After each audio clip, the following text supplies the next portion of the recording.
안녕하세요. 베아트리체의 책 산책입니다.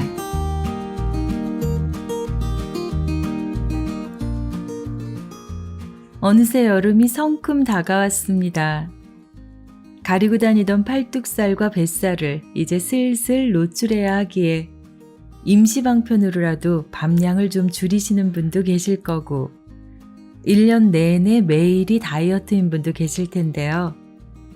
오늘 건강도 챙기고 살도 뺄 수 있는 일석이조 다이어트에 관해 소개하려 합니다.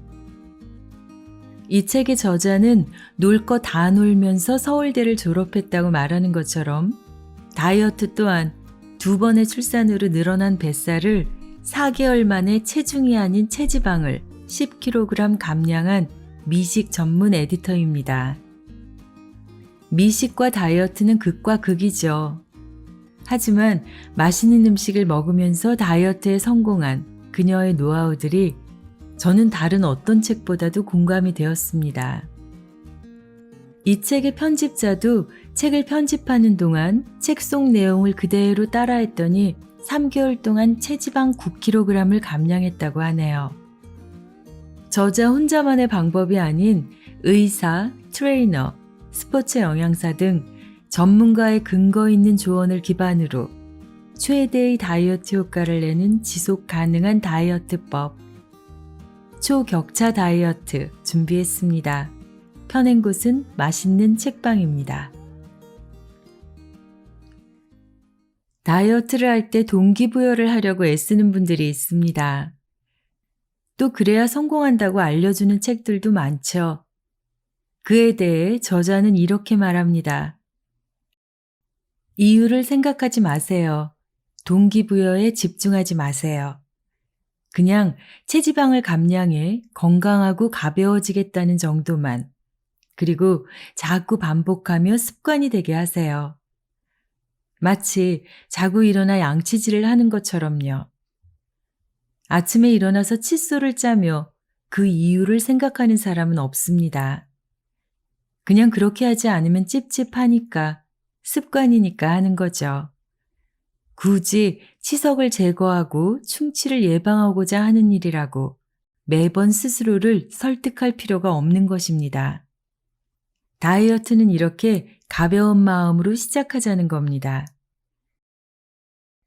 초격차 다이어트 10계명이 있는데요. 그중 첫 번째가 체중이 아닌 체지방을 체크하라 입니다. 들어보실게요. 단순히 체중계 위의 숫자, 몸무게를 줄이는 것이 목표가 되어서는 안 됩니다. 체지방은 그대로 둔 채 얼마 있지도 않은 근육을 빼고 수분을 제한하면 몸무게는 줄어들지언정 몸매는 변하지 않아요.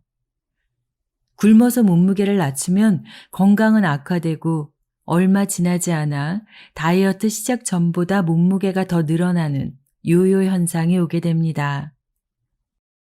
근육이 빠져 기초 대사량이 낮아지니 같은 양을 먹어도 지방으로 더 쉽게 저장되기 때문이에요. 영양 균형을 고려하지 않은 저칼로리 다이어트는 대부분 근육을 분해하고 몸의 대사량을 낮춥니다. 원푸드 다이어트나 단백질 쉐이크 등의 대용식 다이어트, 레몬주스와 같은 음료를 마시는 디톡스 다이어트가 모두 여기에 해당됩니다. 그럼에도 이런 방식의 다이어트가 일단 살이 빠지는 것처럼 보이는 이유는 하루에 섭취하는 총 칼로리량이 기초 대사량보다 낮기 때문입니다. 왠지 근육을 지킬 수 있을 것 같은 단백질 쉐이크로 식사를 대신하면 어떨까요? 이 경우도 저칼로리 다이어트입니다. 제조사에서 제품의 영양 성분을 신경 썼다고 하지만 하루에 단백질 쉐이크 3컵으로 물리적, 정신적 허기를 극복할 수 있는 사람은 드뭅니다. 해독을 키워드로 한 음료 또한 마찬가지입니다.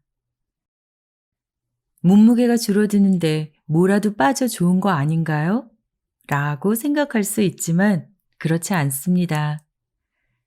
체중계 위에 몸무게가 빠지는 기쁨은 있겠으나 체지방이 아닌 근육과 수분이 빠지니 오히려 살이 더 잘 찌는 체질로 몸이 변하는 최악의 과정인 것이죠. 그러니 굶는 다이어트는 애초에 마음속에서 지워버리기 바랍니다. 살이 빠지는 원칙은 단순합니다. 탄수화물, 지방, 단백질의 영양 조성을 고려해 골고루 적정량을 식사하면 됩니다.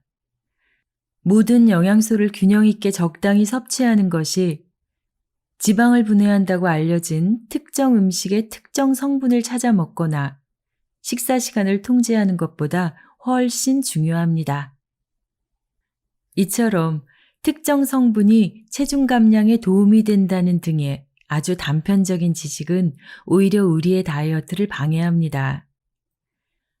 식사를 똑같이 하면서 지방 분해 효과를 기대하며 효소 등의 보조식품을 더 먹는 것, 부기를 뺀다고 호박즙을 마시는 것, 지방이 분해된다고 녹차를 계속 마시는 것 등의 조각나고 편향된 지식은 다이어트에 아무런 영향을 미치지 못합니다. 명심하세요. 다이어트 식단은 특정 음식이나 성분으로 구성되지 않아요. 오히려 시장이나 마트에 가면 손쉽게 구할 수 있는 수많은 평범한 식재료로 잘 챙겨 먹는 것이 훨씬 효과적입니다. 단적으로 말하면 다이어트라면 누구나 한 번쯤 들어보았을 동남아시아의 열매, 가르시니아 캄보지아가 필요한 것이 아니라 양파나 애호박, 오이, 닭가슴살, 삼치, 현미밥, 귀리 같은 자연의 식재료들이 훨씬 더 중요합니다. 다이어트 식단을 상상할 때 많은 분들이 가장 먼저 바나나 하나와 달걀 하나를 떠올립니다. 나름대로 탄수화물과 단백질, 지방을 골고루 섭취할 수 있지만 평범한 한 끼 식사로는 부피도 열량도 너무 적습니다. 음식의 양을 너무 심하게 줄이면 안 됩니다. 소식은 다이어트 실패의 시작입니다. 적절한 양의 탄수화물과 단백질은 매끼 섭취해주는 것이 좋습니다. 식재료의 종류에 따라 약간은 차이가 있겠지만 대체로 단백질 식재료 100g, 탄수화물 식재료 100g은 꼭 포함되어야 합니다. 시중에서 우리가 흔히 만날 수 있는 샐러드 가게에서는 평균적으로 단백질 토핑이 40g 정도 들어갑니다. 닭가슴살 샐러드를 먹는다 해도 닭가슴살이 40g 밖에 들어가지 않고 연어 포켓 또한 마찬가지입니다. 한 끼에 권장되는 양의 절반도 채 되지 않죠. 샐러드를 먹으면 헛헛한 이유가 적정한 단백질과 탄수화물 양을 충족하지 못하고 잎채소만 잔뜩 먹어서일 확률이 높습니다. 그리고 시판 샐러드는 당류가 많이 함유된 드레싱이 더해져 포만감 없이 칼로리만 높은 경우도 빈번하죠. 네, 저자가 다이어트 식단을 유지하며 가장 즐겨 먹던 식재료 중 하나가 애호박이라고 합니다. 매끼 애호박 하나를 다 먹었는데 보통 애호박의 칼로리는 130kcal 내외입니다. 어쨌든 추가 칼로리를 섭취하니 안 먹는 것보다 살이 더 찔 것 같지만 장기적으로는 오히려 살이 빠지는 데 도움이 된다고 합니다. 그 이유가 무엇일까요? 첫째로 음식에 대한 의존도를 낮춰 결국 섭취하는 총 칼로리량을 줄일 수 있습니다. 끼니를 배부르게 먹지 않으면 계속 음식 생각에 집착하게 됩니다. 닭가슴살과 고구마 한 덩이를 먹고 1시간 정도 지나면 조금씩 허기 가죠. 왠지 아몬드 몇 알은 괜찮을 것 같고 라떼 한 잔 정도는 큰 지장이 없을 것 같아 소위 줌먹이 이어지게 됩니다. 이것을 방지하기 위해서는 매끼 음식을 그릇 가득 채워 든든하게 먹어야 합니다. 다음 식사 시간까지 추가적인 음식 섭취를 제한하는 것이 다이어트 성공의 관건입니다. 둘째, 다양하고 맛있는 식재료를 즐기며 다이어트 식단의 스트레스를 줄일 수 있습니다. 단백질과 탄수화물 식재료에 다양한 채소를 조합하면 다이어트 중이라는 사실을 잊을 만큼 무궁무진한 음식을 먹을 수 있습니다. 셋째, 변비를 예방할 수 있습니다. 네, 다이어트 식단이 배고프고 맛없으면 우리는 다이어트에 성공할 수 없다고 이야기하고 있습니다. 자, 이번엔 오늘 제가 꼭 전하고 싶은 주제입니다. 제 주변은 요즘 탄수화물을 안 먹는 사람들이 꽤 많거든요. 속으로 아닌데, 그건 아닌데 라고 생각은 하면서도 과학적 근거를 토대로 한 탄수화물 퇴출설이 워낙 많다 보니 제가 전문가도 아닌데 입 밖으로 말이 안 나오더라고요. 그래서 탄수화물은 우리의 적은 아니다 라고 이야기하는 이 책이 저에겐 참 반가웠습니다. 우리가 왜 탄수화물을 꼭 섭취해야 하는지 저자의 말 들어보실게요. 다이어트를 시작하면 가장 먼저 탄수화물을 줄이려고 합니다. 밥은 반 공기만 먹기, 파스타 대신 샐러드 주문해서 먹기. 정확한 원리는 몰라도 이렇게 하면 왠지 다이어트를 잘하는 것 같다고 많이 오해합니다. 이 방법은 반은 맞고 반은 틀립니다. 한국인은 대부분 탄수화물을 충분히 혹은 과다하게 섭취합니다. 그래서 식사에서 탄수화물 양을 줄이는 것은 좋은 선택이지만 탄수화물을 너무 줄이면 오히려 체지방 연소에 악영향을 줍니다. 탄수화물은 죄가 없습니다. 사실 탄수화물은 우리 몸에 에너지를 공급하는 가장 중요한 에너지원이죠. 섭취한 대부분의 탄수화물은 포도당으로 전환되어 대사에 이용하는데 특히 적혈구와 뇌세포, 신경세포는 거의 포도당만을 에너지원으로 사용하기 때문에 인체에 꼭 필요합니다. 게다가 근육 내 글리코겐의 형태로 저장되어 중요한 순간에 힘을 내게 합니다. 그래서 탄수화물을 먹지 않으면 무거운 물건을 들 힘이 없는 진이 빠지는 상태를 경험하게 되는 것입니다. 이 외에도 탄수화물은 체내의 단백질을 보호하는 기능이 있습니다.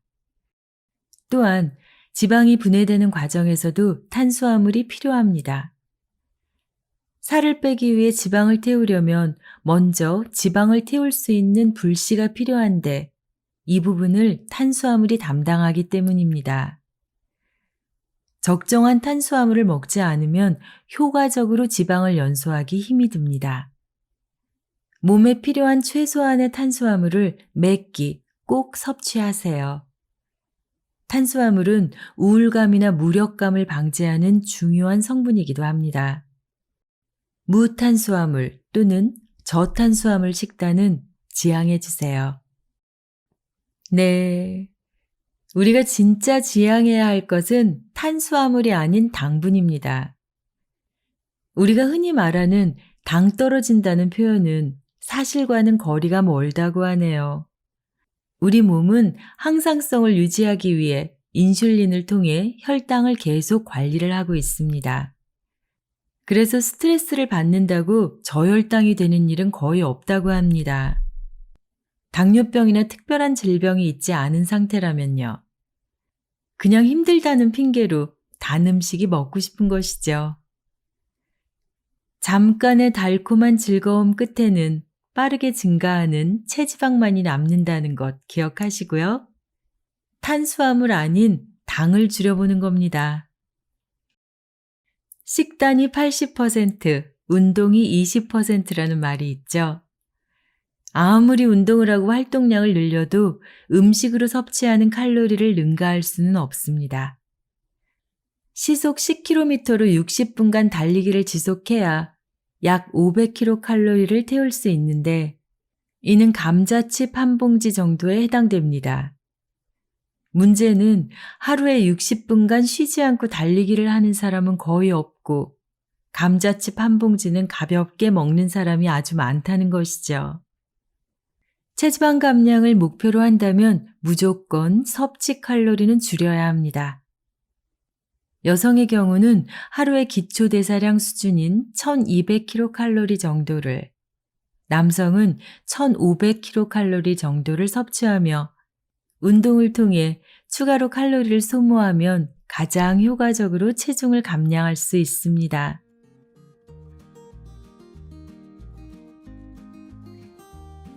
1200, 1500, 이 정도 칼로리로 무엇을 먹을 수 있을까 싶으신가요? 이 책에는 탄수화물 100g, 단백질 100g, 채소는 듬뿍, 꼭 다이어트가 아니더라도 그림만 봐도 침이 꼴딱꼴딱 넘어가는 음식들과 레시피가 한가득 들어 있습니다. 저는 하나씩 다 해 먹어 보려고요. 너무 맛있고 건강해 보이거든요. 양도 적지 않습니다. 탄수화물 100g, 단백질 100g, 채소는 듬뿍. 이 식단이 압도적으로 체지방을 감량하는 비법이라고 하니 좋은 식재료로 편향되지 않은 식사를 해가며 몸도 정신도 건강해지는 습관을 들여보시는 건 어떨까요? 삶을 변화시키는 책 한 권의 기적, 베아트리체의 책 산책이었습니다.